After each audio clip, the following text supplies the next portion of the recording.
boa tarde. Relatório produzido pela Organização das Nações Unidas aponta que os problemas decorrentes do consumo de drogas sofreram um agravamento em todo o mundo no ano de 2022. Mais de 292 milhões de pessoas consumiram alguma substância psicoativa, um aumento de 20% no intervalo de uma década. E a consequência desse comportamento é o aumento dos transtornos associados ao uso.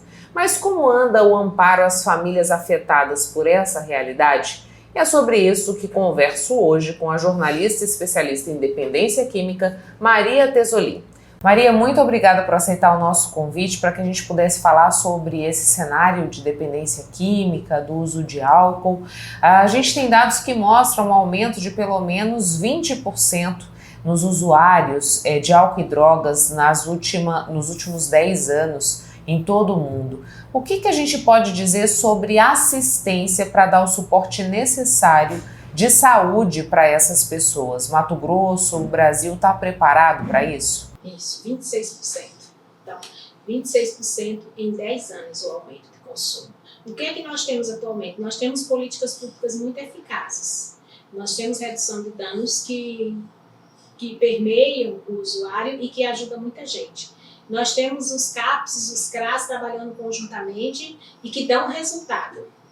Então, eu acredito que na questão do uso de drogas, nós temos políticas eficazes. Abrangentes não estão, entendeu? São eficazes. O que precisa é ser mais abrangente, chegar mais na periferia, aumentar o número de unidades de atendimento. Isso é necessário nesse momento, porque o número que nós acabamos de dizer, 26% nos últimos 10 anos, enquanto a nossa rede não aumentou 26%.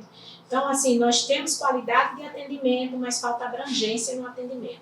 E o que tem levado ao aumento desse consumo, tanto de álcool como de drogas? A gente sabe responder a isso? Primeiro, a busca pelo prazer.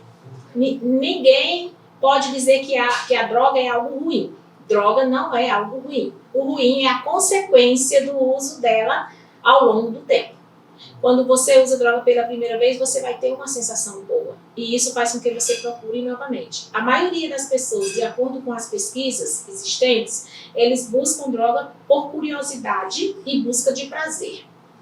Aí tem uma outra gama de pessoas que são os profissionais de diversas áreas, que eles buscam para conter o estresse.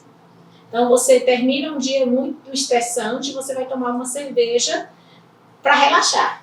Ocorre que uma parcela da população toma uma ou duas cervejas e vai para casa tranquilo, ou toma essas duas cervejas em casa e vai dormir tranquilo. E tem aquela parcela da população que desenvolve a doença do alcoolismo e da adicção, e essa população ela vai mudar de comportamento e ela vai beber até não aguentar mais, e ela vai mudar de comportamento e afetar todos ao seu redor. Então, a questão do alcoolismo e da drogadição hoje, ela começa pela busca do prazer, em alguns pela necessidade de controle do estresse, em outros, e também existe uma cultura das famílias associarem o álcool a momentos de alegria. Quando você é criança, você vai lembrar da hora alegre, que seu pai chegou com cerveja, que bebeu, que brincou, que riu. Aí você é criança, você vai dormir, aí a sua mãe, os outros familiares é que percebem quando ele se altera. Muitas vezes a criança ela não guarda isso no sentido de ter visto na hora, porque ela vê mais a alegria. Então, ela vai crescer e ser um adulto que associa o álcool à alegria e não ao lado ruim da droga. Então, quando ela busca, ao chegar à fase adulta, ela não busca porque está procurando algo ruim, porque está procurando algo de bom. Quando você fala dessa mudança de comportamento que a pessoa apresenta, ela pode se tornar agressiva ou existem várias nuances? Ela tem muitas nuances. Por exemplo, eu tive um familiar que quando ele bebia, ele passava na mercearia, comprava vários pacotes de bala e a alegria dele era chegar alegre, feliz, distribuindo bala para as crianças da nossa rua. Quando ele não consumia álcool, ele passava direto pelas crianças e ia para casa dormir. Então, aquele alcoolismo dele o levava a despertar algo de infância, de infantilidade, de brincar, de ser uma pessoa boa, de bem com a vida. E existe aquele que vai liberar a parte ruim, a parte agressiva, né? E que, infelizmente, é a maioria. Existe um trabalho de 4 pesquisadores do Paraná, feito em 2009, sobre desesperança dos familiares de alcoólico. E lá eles fizeram com depoimentos. E os depoimentos da maioria das esposas e maridos é que ele mudou ao longo do tempo. A voz foi se tornando mais agressiva, depois vieram as agressividades físicas. Então, é algo que vai aumentando, que vai desenvolvendo, né? O que acontece com o núcleo familiar quando uma dessas pessoas tem problema com álcool e drogas? Todo esse núcleo ele é afetado ou as pessoas conseguem separar essas realidades? Muito poucas. Não vou dizer que não há pessoas que consigam viver bem com quem esteja utilizando álcool e drogas. Quando o comportamento do usuário não afeta totalmente, não é tão agressivo, algumas pessoas conseguem conviver bem, mas a grande maioria é afetada de forma negativa. Por quê? Eu vou te dar alguns exemplos. Por exemplo, a mulher está com dinheiro guardado para pagar uma parcela de algo que ela comprou na segunda-feira. No sábado, o usuário, que pode ser o filho, o irmão, o marido ou uma irmã, né? Porque hoje o alcoolismo também a gente não pode colocar como homem, mas hoje em dia as mulheres estão cada vez bebendo mais. Então, esse familiar, não importa qual ele vai pegar o dinheiro e ele vai gastar. Na segunda-feira ela vai estar nervosa, ela vai estar intranquila, ela vai estar preocupada porque ela não tem mais o dinheiro. Para honrar com aquele compromisso. Né?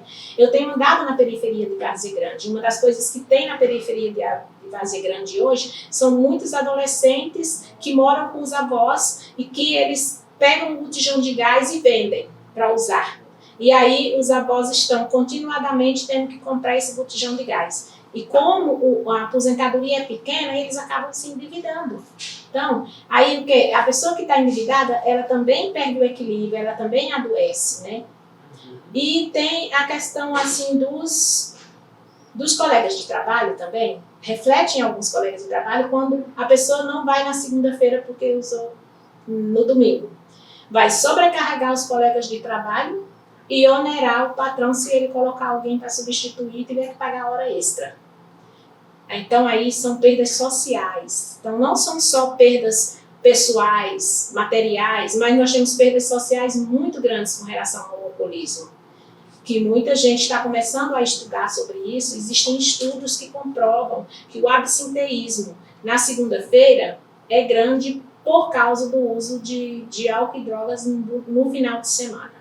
Você dizia pra gente, Maria, antes da gente começar a nossa gravação, que existe aí uma diferença nesse perfil de quem tem problema com álcool. A gente pensava que era uma pessoa que não era funcional e, na verdade, ela está, sim, inserida no mercado de trabalho. Você pode explicar um pouco disso pra gente? Um dos mitos que nós tínhamos em relação ao uso de álcool e drogas é de que as pessoas que são alcoólicos e dependentes de drogas, elas estão na rua, maltrapilhos, e isso não é mais verdade. Aquela parcela que está na rua e maltrapilho é a menor parcela da população alcoólica e adicta. A maioria dos alcoólicos e dos adictos estão neste momento no seu ambiente de trabalho. Eles vão estar funcionais durante todo o dia, vão trabalhar normalmente, eles vão se alcoolizar durante a noite ou às vezes só a cada final de semana. Eu posso dizer que essa pessoa é alcoólica porque ela muda de comportamento? Não, eu não posso afirmar isso. A única pessoa que pode dizer que ela é ou não alcoólica é ela mesma e um profissional da área de saúde, um psiquiatra que faça um laudo sobre isso. Então, é muito importante que a gente deixe claro isso. Nós temos as observações, nós fazemos observações, mas o laudo médico tem que ser de um psiquiatra. Quais são os sinais de alerta que devem ser acesos no meu comportamento quando eu tenho aí o consumo de álcool, por exemplo, quando isso se torna complicado e pode sinalizar que eu estou enveredando por um caminho que vai ser difícil me desvencilhar dele depois? A hora de ficar alerta é quando você diz assim, Michele, eu digo assim, Michele, vamos no final do dia hoje tomar 2 cervejinhas? Vamos. Aí chega lá, a Michele para nas 2, diz que vai para casa e vai, e eu continuo no bar. Aí chega outra amiga, eu tomo com aquele amigo, o amigo vai para casa e eu continuo no bar. Quando eu vou para casa, eu já estou sem controle. Eu já bebi o suficiente para não ter mais controle sobre mim. Aí no outro dia, cedinho, eu acordo e falo, quando eu quiser eu paro. Quando eu quiser eu paro. Aí eu digo, hoje eu não vou beber. Aí Michele diz de novo, Maria, vamos hoje no bar? Aí eu falo, eu disse que não ia, mas Michele é minha amiga. Vou lá. Vou fazer desfeita, né? Não vou fazer desfeita. E aí eu repito o que eu fiz na noite anterior. Então, quando você está continuadamente dizendo, eu bebi demais ontem e hoje eu vou beber menos, e não consegue controlar, está na hora de você procurar uma ajuda. É difícil se reconhecer no problema? É difícil, porque é muito usual, né?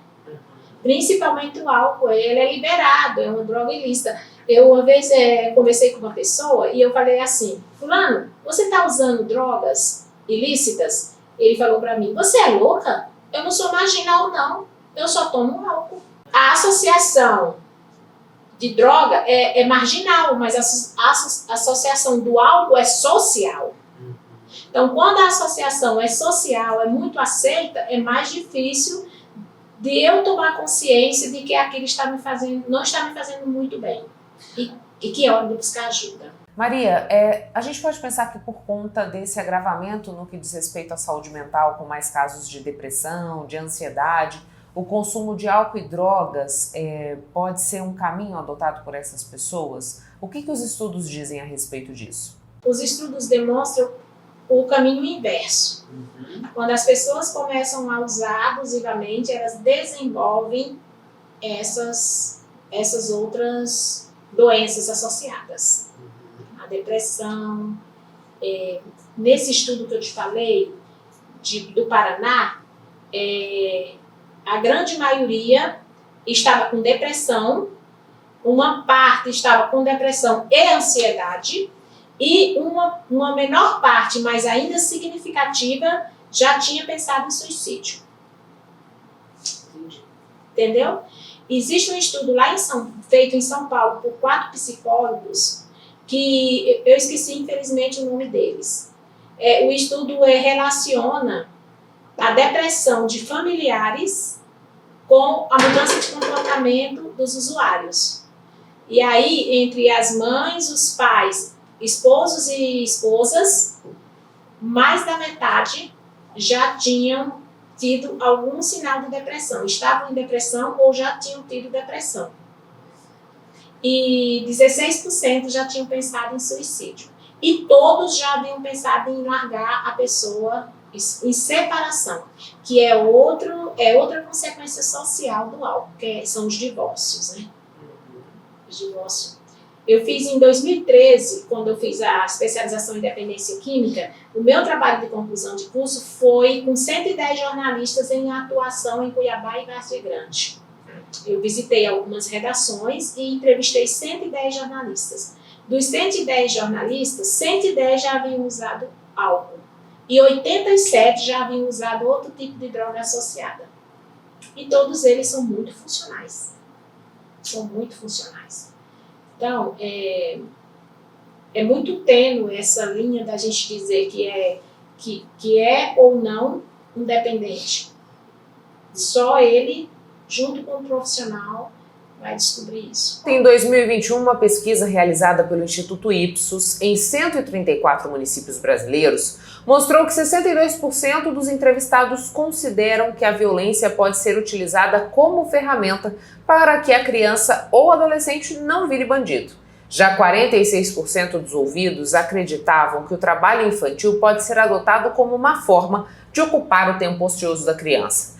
Esses dados expõem uma difícil realidade. A educação respeitosa ainda não é comum nos lares brasileiros. Mas quais os danos que um comportamento violento pode provocar em indivíduos ainda no período de desenvolvimento?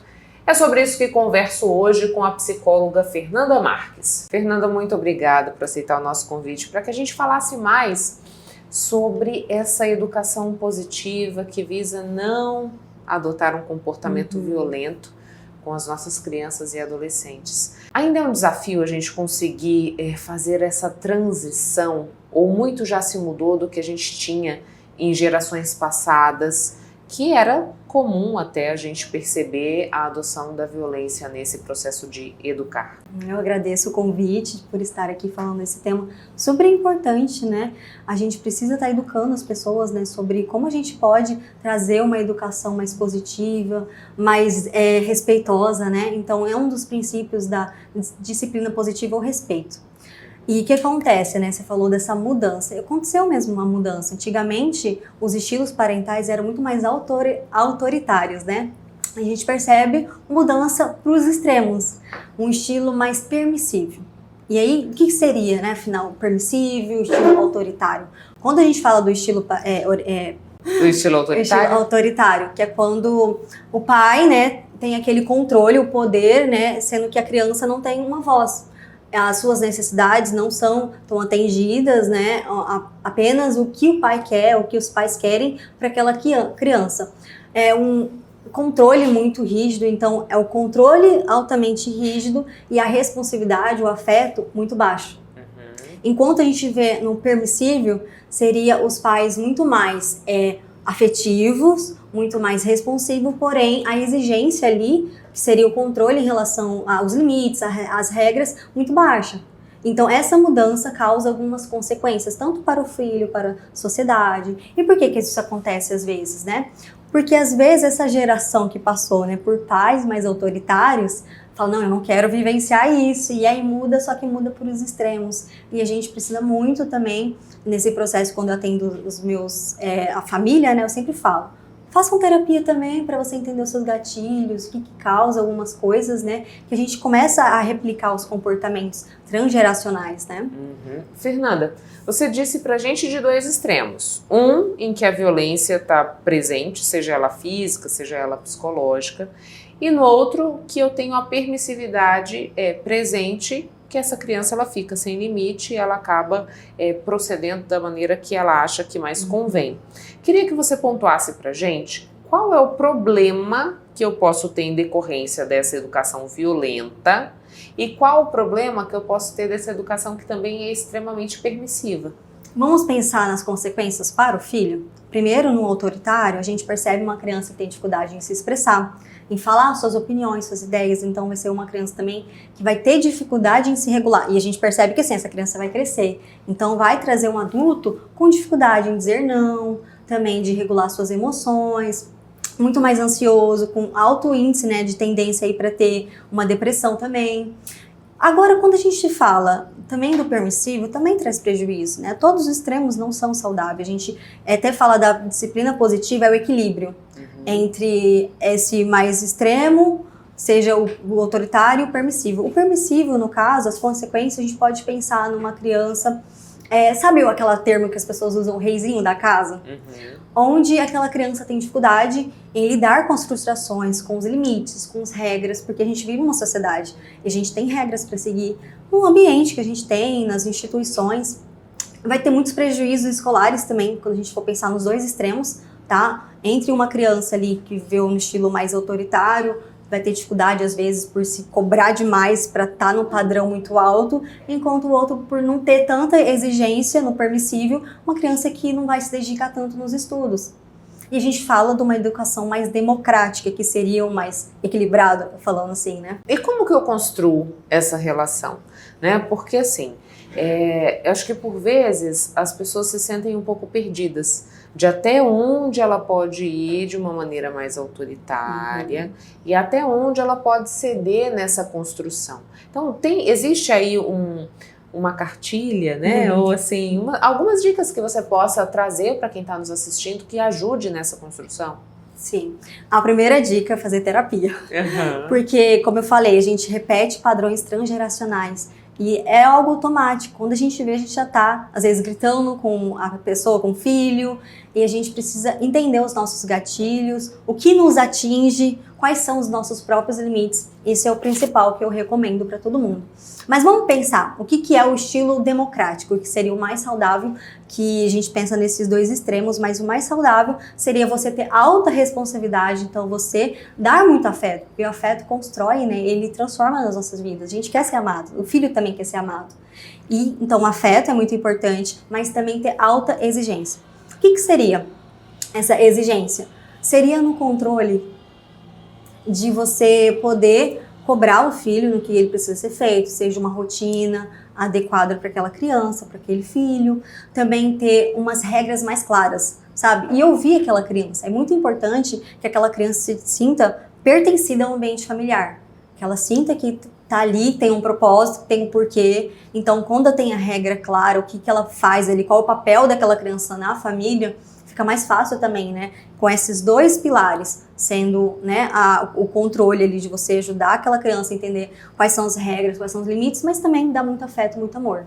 Essa construção passa pelo diálogo, seria? Com certeza. A comunicação é, acho que o pilar-chave também, sabe? Porque se você não tiver uma comunicação assertiva com os filhos e vice-versa, isso acaba gerando um conflito maior, né? E a gente precisa desenvolver essas habilidades. Então, como desenvolver? Através do respeito. Ouvir aquela criança, por exemplo, né? É importante. Quando você falou das dicas, o primeiro passo é entender por que será que ela está fazendo aquilo ali, aquele comportamento. E conversar com o filho, porque às vezes os pais têm essa visão de que ele não pode falar muito, porque ele vai achar que ele está no controle. Não, aquela criança tem necessidade. Não significa que a necessidade dela vai ser a principal na família, né? Como se fosse a prioridade da criança e o resto não importa, mas seria entender o que tem por trás daquele comportamento. Já li algumas coisas e queria checar contigo se isso procede, né? Quando eu tenho uma educação violenta com essa criança, muito autoritária, em que eu digo que ela não tem vontade, que ela não tem querer, que às vezes lanço mão de violência física, né? Porque a gente ainda escuta as pessoas dizerem assim, eu apanhei, mas não morri, né? Isso deixa essa criança, por exemplo, Fernanda, mais suscetível a abusos?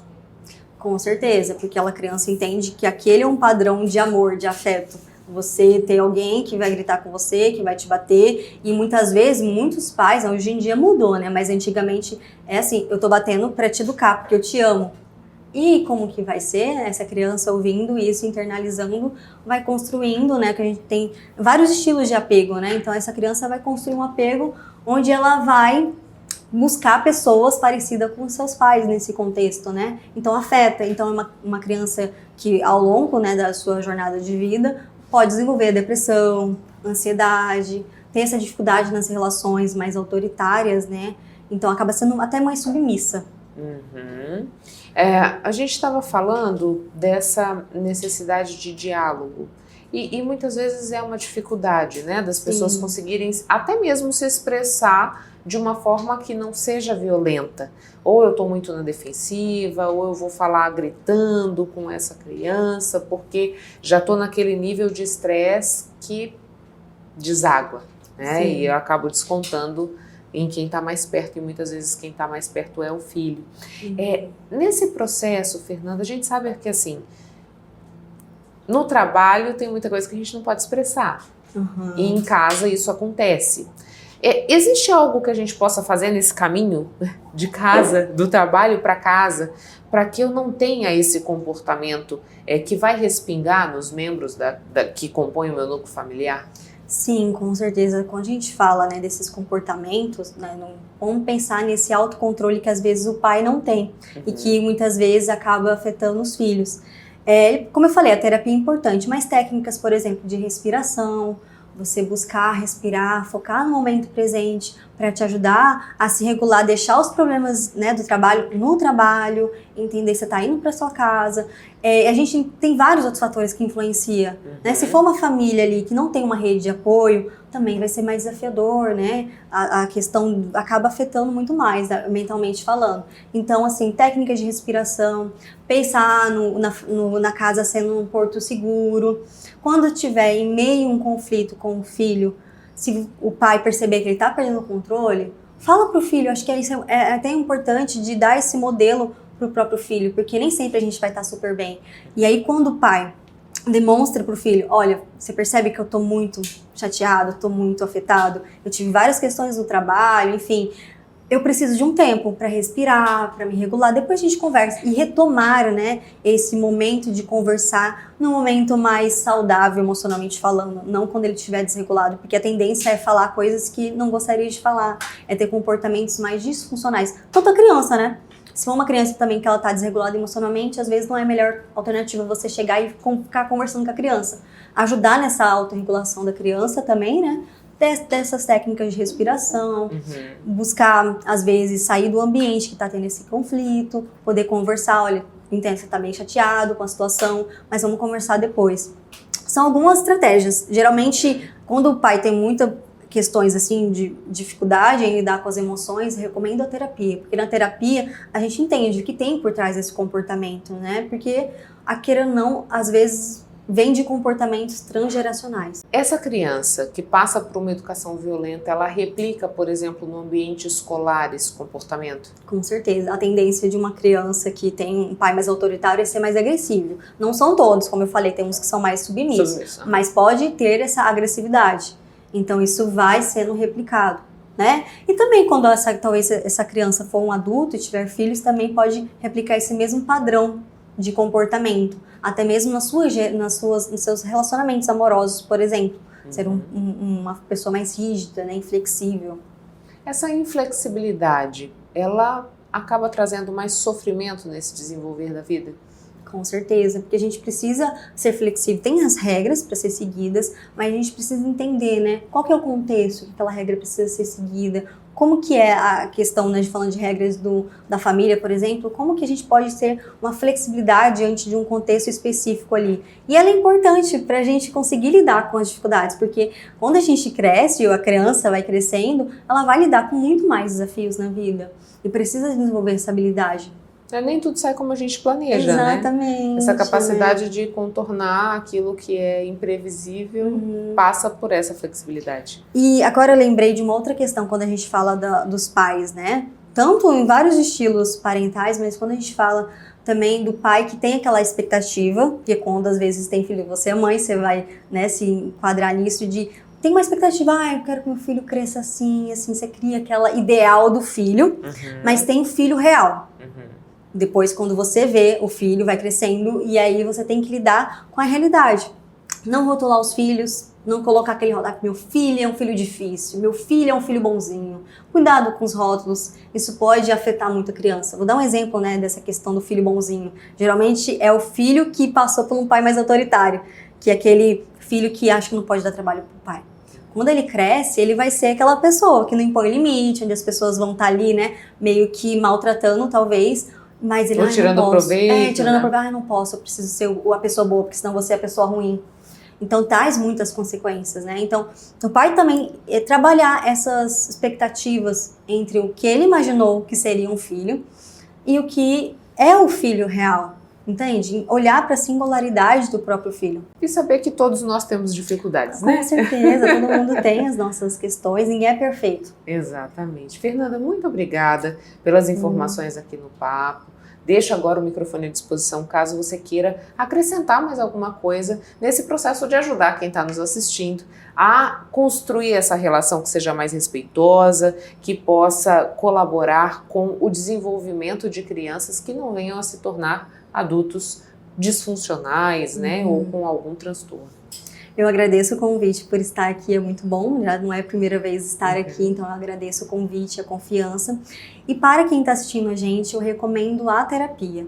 Eu sei que tem às vezes esse estigma de que terapia é só para quem tem algum transtorno ou é coisa de louco, mas a terapia é muito além disso. Se você tem, né, questões, por exemplo, com seu filho, a melhor coisa é fazer terapia, porque você vai trabalhar as suas próprias questões, as suas emoções, porque é um processo. Ninguém ensinou as pessoas a crescer ali sabendo lidar com as emoções. É agora que está acontecendo esse movimento. Então, buscar se conhecer, ter esse autoconhecimento e regular suas emoções é a melhor estratégia que você pode fazer para o seu bem-estar e para o bem-estar da família.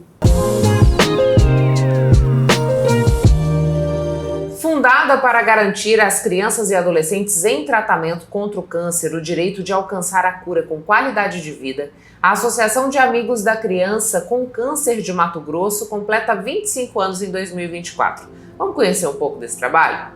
Atuando de forma integrada com órgãos estatais de saúde e de proteção aos direitos das crianças e do adolescente, a ACCMT é uma associação sem fins lucrativos que oferece hospedagem, alimentação, laboratórios, auxílio a exames e medicamentos e suporte psicossocial. A ACC ela foi fundada em 1999, em abril de 99, por um grupo de amigos que viam as crianças vindo do interior do estado de Mato Grosso, chegavam aqui, eram diagnosticadas com câncer e não tinham onde ficar. Então elas retornavam para a cidade delas, por não ter um amparo aqui dentro do estado, para ficar à mercê da doença, né?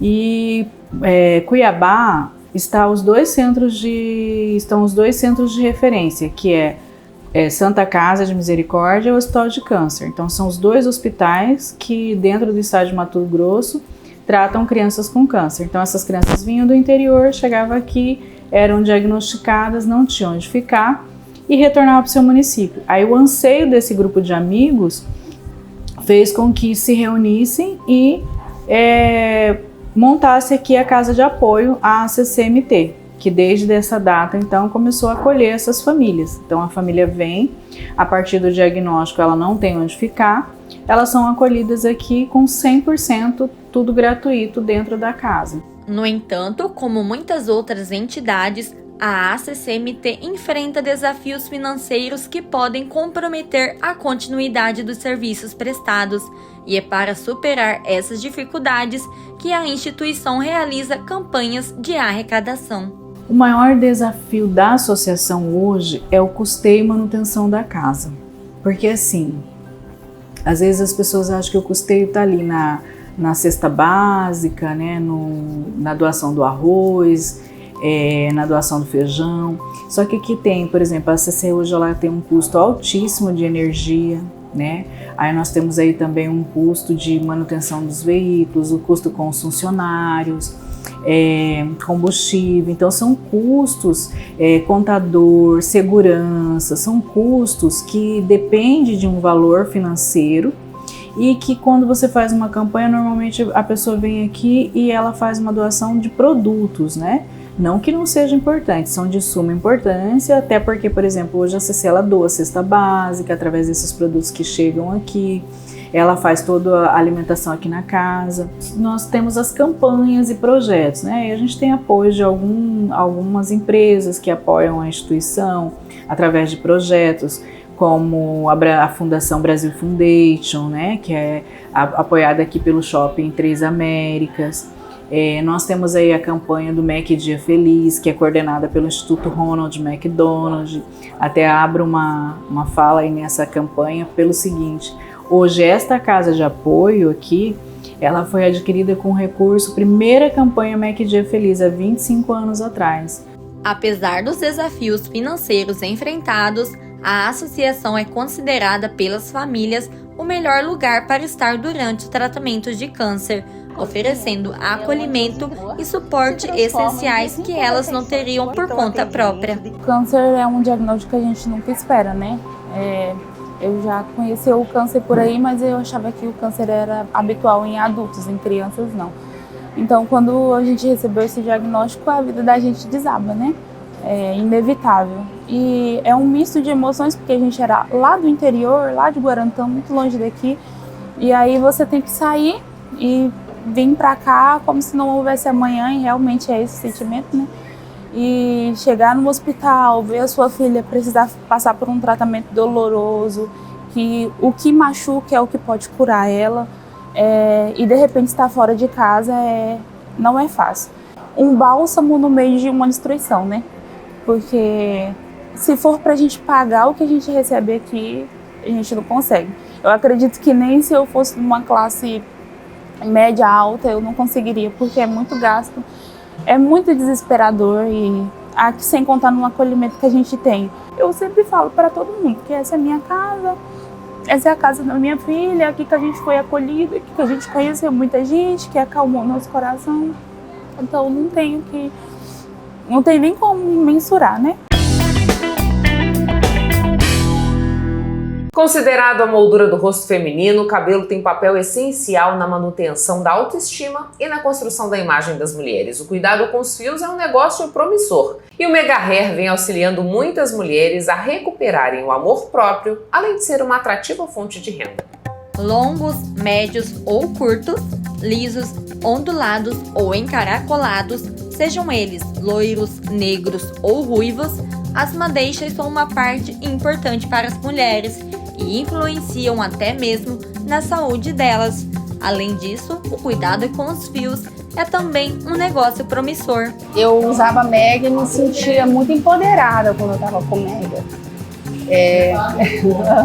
Muito empoderada, a mulher mais bonita. Eu costumava falar que nem a Gisele, que a Gisele estava no auge, né, da carreira, batia eu quando eu estava com Mega. E aí eu vi que aquilo, eu falei, gente, esse negócio é interessante.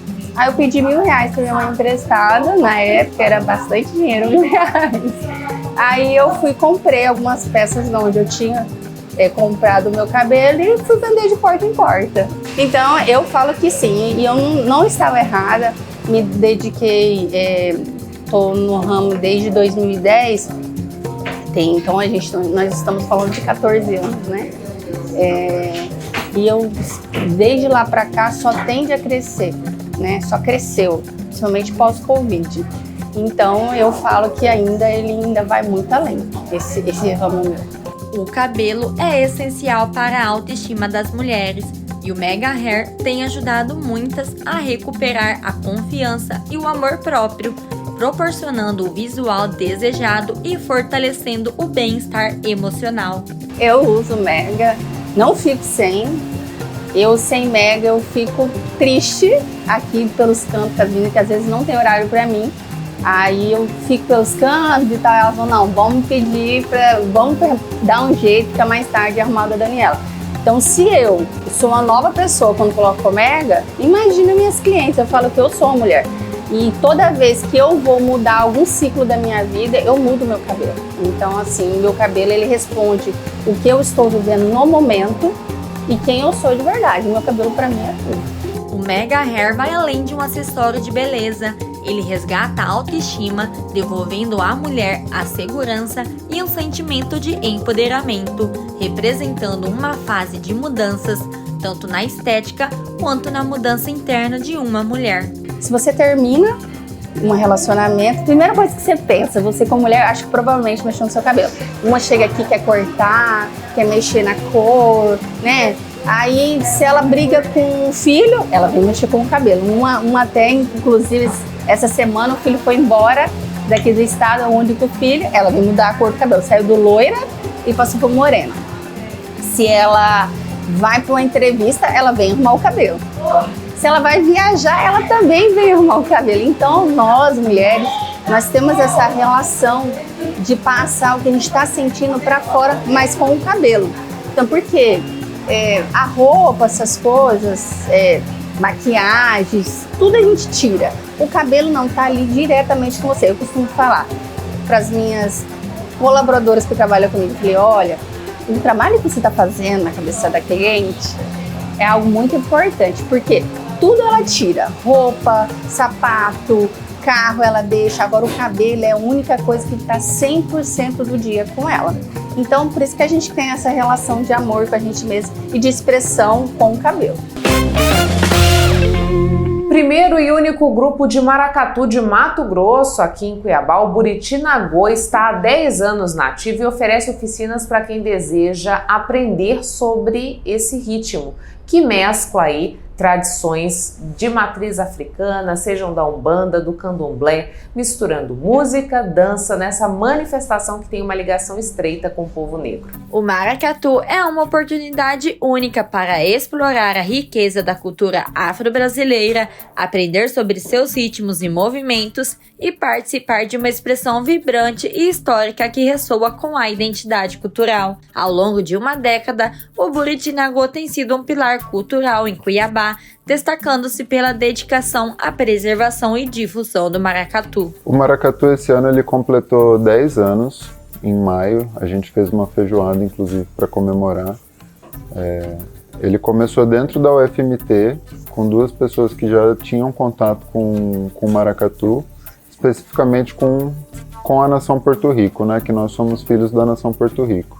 E aí já tinha outras experiências de maracatu aqui em Mato Grosso também, em Cuiabá, tinha um grupo anterior que tocava, acabou reunindo algumas pessoas que tinham interesse em comum ali e fundaram o Buritinagô, inicialmente dentro da UFMT. No começo do ano passado a gente veio para cá, para Casa das Pretas. A Anieta fez esse convite para o grupo, né, disse que estava à disposição aqui para a gente poder se reunir, e desde o início de 2023 a gente está sediado aqui na Casa das Pretas. O maracatu é, acima de tudo, uma festa que celebra a vida, a identidade e a resistência do povo negro. Em cada apresentação, há o grande envolvimento de sons e movimentos que enchem o espaço de alegria e emoção. Crianças, jovens, adultos participam com diversão, aprendendo e conservando os passos e os ritmos. O maracatu tem essa ligação com a rua, tem essa ligação com o povo também, de botar os tambores na praça, de sair na rua, de fazer um cortejo. Então eu acho que tem essa contribuição, sabe? Eu conheci o maracatu no Carnaval de 2015. Eu tinha acabado de chegar em Cuiabá, também tem 10 anos que eu estou em Cuiabá. E no Carnaval de 2015, aqui na Praça da Mandioca, eu vi o maracatu passando, as meninas tocando e dançando, sabe? Eu fiquei encantado com aquilo. É uma das primeiras lembranças que eu tenho, assim, da cidade. E eu acho que o maracatu ele tem essa potência, sabe? A gente participou do carnaval no ano passado, a gente participou do carnaval nesse ano também, e é impactante, assim. Eu acho que toca as pessoas, sabe? A gente tem pessoas que viram no carnaval do ano passado, resolveram entrar no grupo no final do ano, estão dentro do grupo agora. Nosso presidente, por exemplo, o Wesley, e ele vem com a filhinha dele.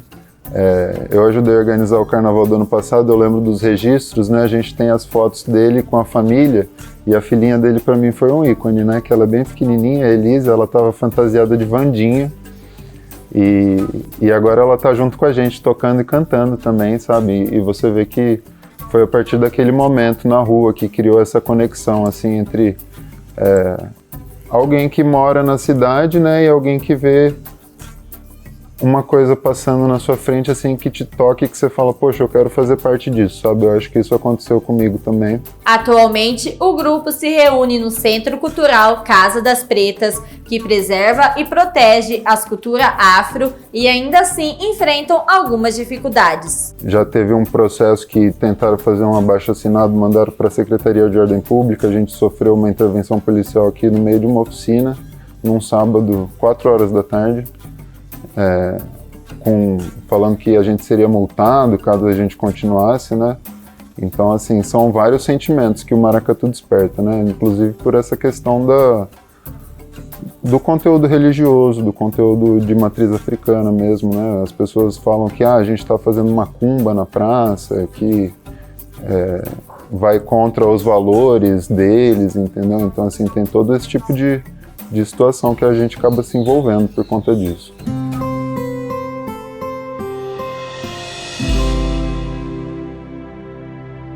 Enluarados, um dos poemas que fazem parte do livro Na Pele, é a escolha da escritora Luciene Carvalho para o Papo Poesia de hoje. Luciene está presidente da Academia Mato Grossense de Letras e ocupa a cadeira de número 31.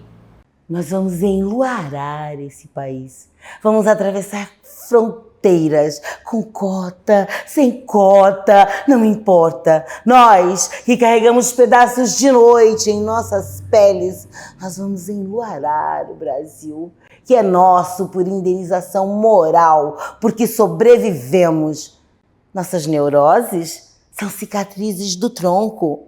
Nossas vozes aprenderam algum português para anunciar que é chegada a nossa vez.